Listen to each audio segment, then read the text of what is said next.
Halo adik-adik, hari ini kita kembali belajar di rumah untuk menghindari penyebaran COVID-19.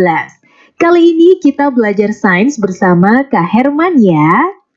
Ayo sediakan alat tulis dan bersiaplah menjawab pertanyaan. Kerjakan pertanyaan ini sebagai PR dengan bimbingan guru atau orang tuamu ya. Sekarang mari kita simak pelajaran dari Kak Herman. Jalan ya. Ya. Bang Mati. Jelas ya.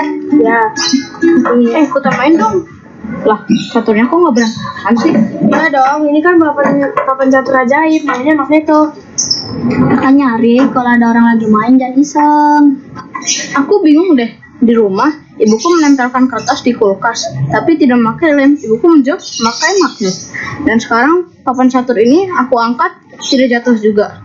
Dia bilang pakai magnet juga. Magnet itu apa sih? Kamu kalau mau nanya magnet sama aku, tapi kalau mau dijawab sama Fadil dan Dea. Kirain yang mau jawab kamu. Arik, magnet memiliki dua kutub, yaitu kutub utara dan kutub selatan. Jika kutub tidak senama didekatkan, maka akan terjadi gaya saling tarik-menarik. Contohnya, pada catur ini. Tetapi, jika kutub senama didekatkan, maka akan terjadi gaya tolak-menolak. Bagaimana, Arik? Apakah kamu sudah mengerti tentang magnet? Oh, aku sudah mengerti sekarang tentang magnet.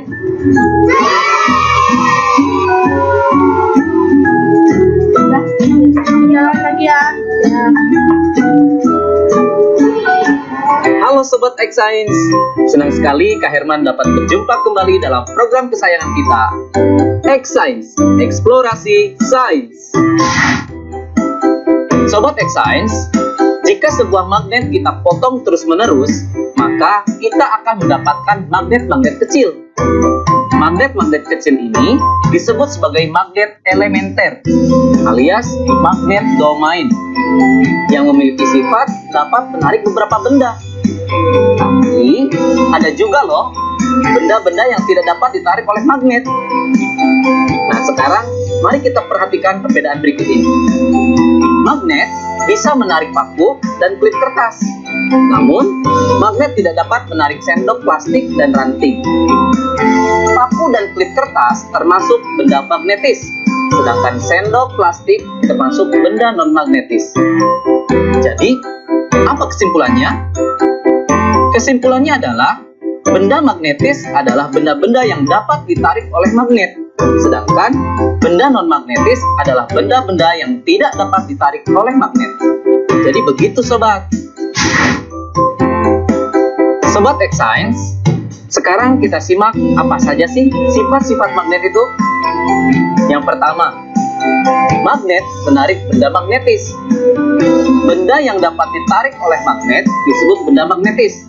Contohnya seperti paku, peniti, penjepit kertas. Sebaliknya, benda yang tidak dapat ditarik oleh magnet disebut benda non-magnetis, seperti kayu, kertas, dan batu.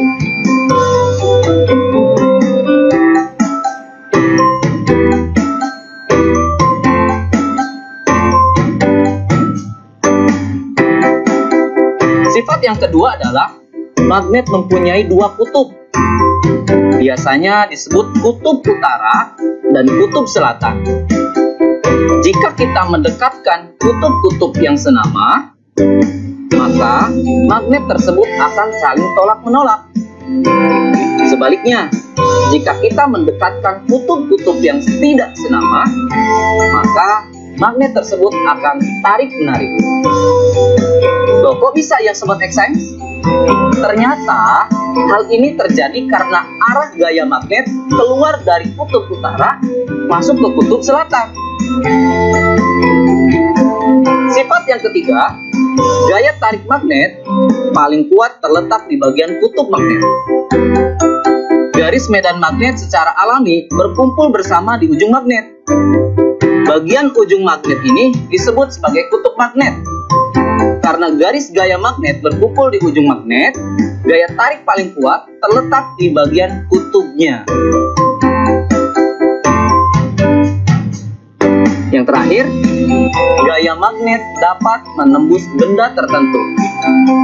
Kekuatan gaya tarik magnet ditentukan oleh ketebalan benda yang menjadi penghalang antara magnet dengan benda magnetisnya dan jarak antara magnet dengan benda magnetis tersebut. Bagaimana? Menyenangkan bukan belajar sains?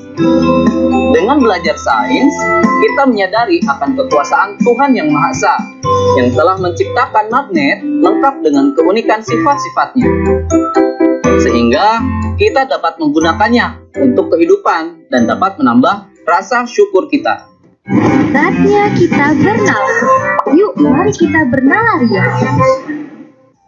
Ada satu magnet batang T, U, dan dua batangan benda yaitu P, Q, dan RS. Dua batang benda P, Q, dan RS didekatkan pada magnet TU. Hasilnya ditunjukkan pada tabel berikut ini.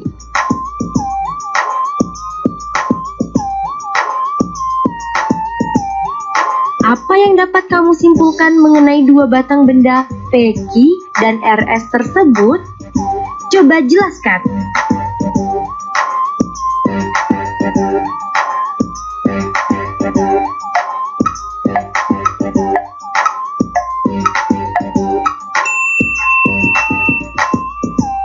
Yuk simak pembahasannya. P, Q adalah magnet, sedangkan RS adalah benda magnetis. P, Q adalah magnet karena ketika ujung P didekatkan dengan ujung T, terjadi saling tarik-menarik. Sementara, ketika ujung P didekatkan dengan ujung U, terjadi saling tolak-menolak. Begitupun ketika ujung Q didekatkan dengan ujung T, terjadi saling tolak-menolak. Sementara, ketika ujung Q didekatkan dengan ujung U, saling tarik-menarik. RS adalah benda magnetis karena ketika semua ujung batang didekatkan ke ujung magnet TU, terjadi saling tarik-menarik.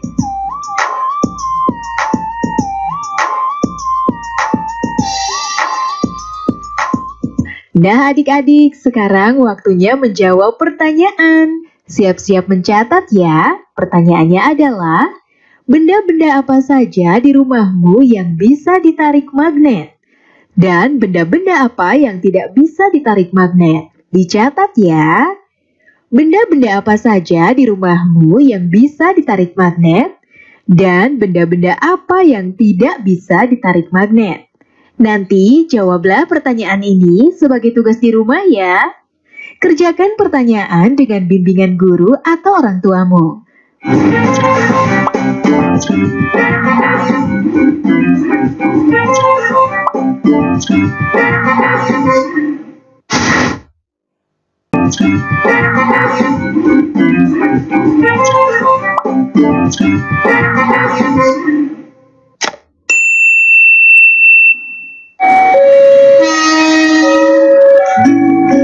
Halo Sobat X-Science, siapa di sini yang tidak tahu kereta api? Pasti udah pada tahu kan? Kereta api masih memanfaatkan roda dengan rel sebagai lintasannya, sehingga ketika kereta api melintas pasti akan menimbulkan kebisingan. Tapi apa jadinya ya jika laju pergerakan kereta api ini dipadukan dengan aplikasi dari sifat-sifat magnet? Apakah mungkin manfaat dan sifat-sifat magnet dan kereta api dapat disatukan? Bakal jadi apa ya? Penasaran kan? Yuk mari kita simak penjelasan narasumber berikut. Halo Sobat X-Science, kembali lagi dalam program kesayangan kita, X-Science, Eksplorasi Sains. Sobat X-Science, kalian tahu nggak sih apa itu kereta maglev? Dalam bahasa Indonesia, kereta maglev disebut dengan kereta levitasi magnetik, atau sering juga disebut dengan kereta magnet. Seperti namanya, prinsip dari kereta magnet ini memanfaatkan gaya magnet untuk mengangkat kereta sampai mengambang alias melayang dan tidak menyentuh rel, sehingga gaya gesek dapat dikurangi. Selain itu, kereta ini juga memanfaatkan magnet sebagai kekuatan pendorongnya.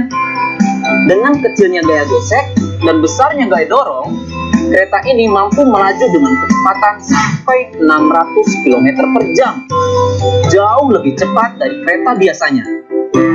Luar biasa ya kekuatan magnet jika dimanfaatkan pada kereta. Nah, sekarang bagaimana jika diterapkan pada bidang yang lain ya?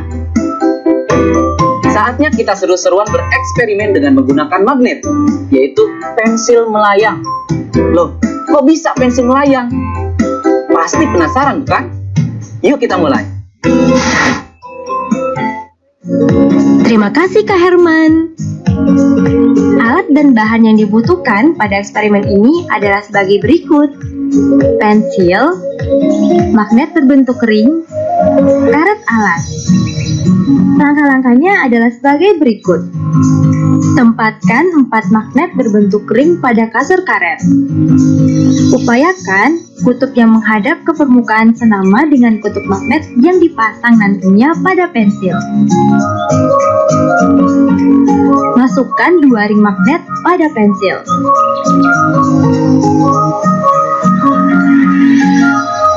Tempelkan pensil pada sandaran kasur karet. Seketika pensil melayang. Nah, kok bisa sih? Sekarang, mari kita amati yang terjadi. Wah, pensilnya melayang. Seru sekali ya, sobat.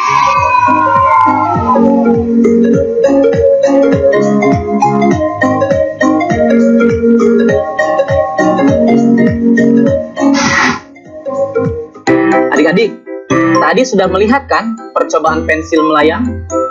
Sudah tahu jawabannya kenapa pensil bisa melayang? Pensil dapat terangkat ke atas dan melayang karena pengaruh dari gaya tolak-menolak kutub magnet yang senama antara magnet yang ada di pensil dan magnet yang ada di styrofoam.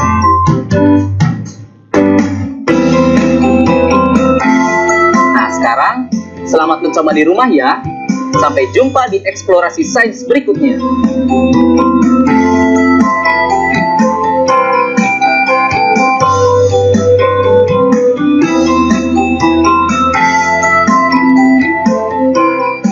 Nah adik-adik, menarik ya penjelasan Kak Herman. Ada kereta yang bisa melayang seperti kereta magnet maglev. Dan ternyata kita juga bisa membuat pensil melayang. Sekarang waktunya menjawab pertanyaan. Siap-siap mencatat ya. Pertanyaannya adalah, bagaimana kereta magnet maglev menggunakan gaya magnet? Dicatat ya, bagaimana kereta magnet maglev menggunakan gaya magnet? Nanti jawablah pertanyaan ini sebagai tugas di rumah ya. Kerjakan pertanyaan dengan bimbingan guru atau orang tuamu.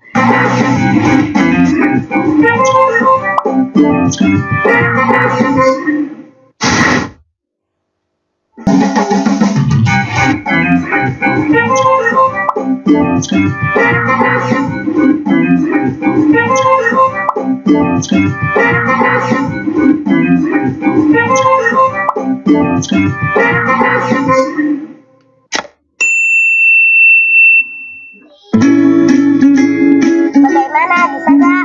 Bisa dong, caranya kita gabungkan kabel ini ke bohlam.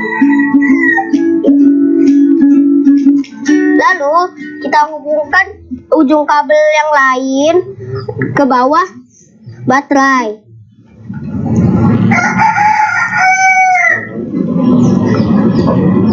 Jadi deh. Kalian lagi apa sih? Oh, bikin lampu yang menyala. Sini aku juga bisa.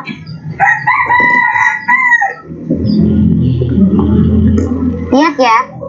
Simsalabim, menyala. Wah, kok tidak menyala? Pantas kau lupa.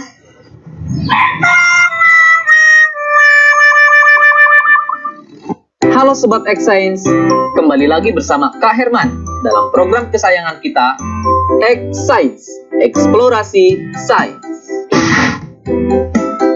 Sobat X-Science, tahu tidak kenapa bohlam bisa menyala ketika dihubungkan dengan baterai menggunakan kabel? Itu karena ada arus listrik yang mengalir. Nah, arus listrik itu mengalir dari kutub positif ke kutub negatif, atau dari tegangan yang lebih tinggi ke tegangan yang lebih rendah. Bagaimana ya dengan larutan? Bisa tidak menghantarkan listrik? Baik adik-adik, kita buktikan yuk dengan eksperimen.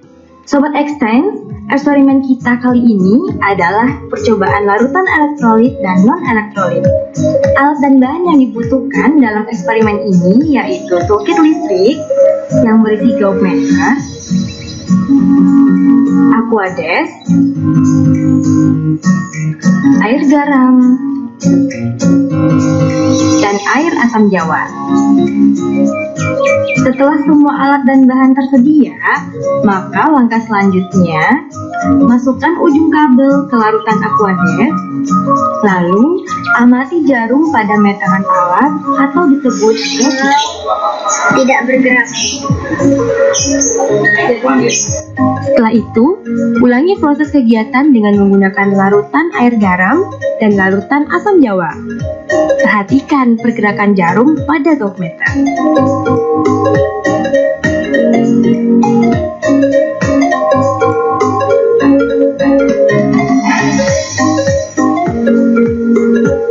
Isilah tabel berikut ini dengan memberi tanda checklist pada kolom yang sesuai.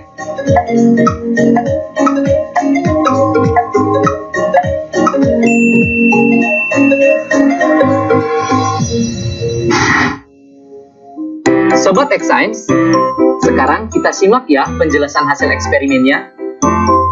Ternyata ada dua macam larutan berdasarkan kemampuannya dalam menghantarkan arus listrik. Larutan yang tidak menghantarkan arus listrik disebut larutan non-elektrolit. Sementara larutan yang bisa menghantarkan arus listrik disebut larutan elektrolit. Kok bisa demikian ya adik-adik? Begini, kakak jelasin ya. Larutan non-elektrolit tidak dapat menghantarkan arus listrik karena di dalamnya tidak ada ion. Contohnya air aquades atau air murni. Makanya tadi dalam percobaan jarum pada gauge-meter tidak bergerak. Sekarang bagaimana sih larutan yang dapat menghantarkan arus listrik? Larutan elektrolit terbentuk dari terlarutnya senyawa elektrolit dalam peralut air, di mana senyawa itu terurai sempurna membentuk ion positif atau disebut kation dan ion negatif atau disebut anion. Pada saat arus listrik melewati larutan elektrolit, ion-ion dalam larutan menghantarkan arus listrik seperti layaknya dalam kabel. Nah, Sobat X-Science, sekarang kita lihat larutan garam dan larutan aquades. Jarum pada gauge-meter bergerak pada larutan air garam. Ini menunjukkan kalau air garam dapat menghantarkan arus listrik. Kenapa bisa demikian? Garam atau NaCl ketika larut dalam air, garam tersebut akan terurai menjadi ion-ion, yaitu ion Na+ dan ion Cl-, yang kemudian mereka terurai, berpencar saat di dalam air. Begitu penjelasannya adik-adik. Menyenangkan bukan belajar sains? Nah adik-adik, dari tayangan tadi kita belajar kalau air garam dan air asam jawa bisa mengantarkan arus listrik. Sekarang waktunya menjawab pertanyaan. Siap-siap mencatat ya. Pertanyaannya adalah, kenapa air garam bisa mengantarkan arus listrik? Dicatat ya, kenapa air garam bisa mengantarkan arus listrik? Nanti jawablah pertanyaan ini sebagai tugas di rumah ya. Kerjakan pertanyaan dengan bimbingan guru atau orang tuamu. Sekarang adik-adik belajar di rumah aja bersama Kak Herman hanya di TVRI. Adik-adik ingat selalu untuk mencuci tangan dan menjaga kesehatan untuk mencegah penyebaran COVID-19. Sampai jumpa lagi.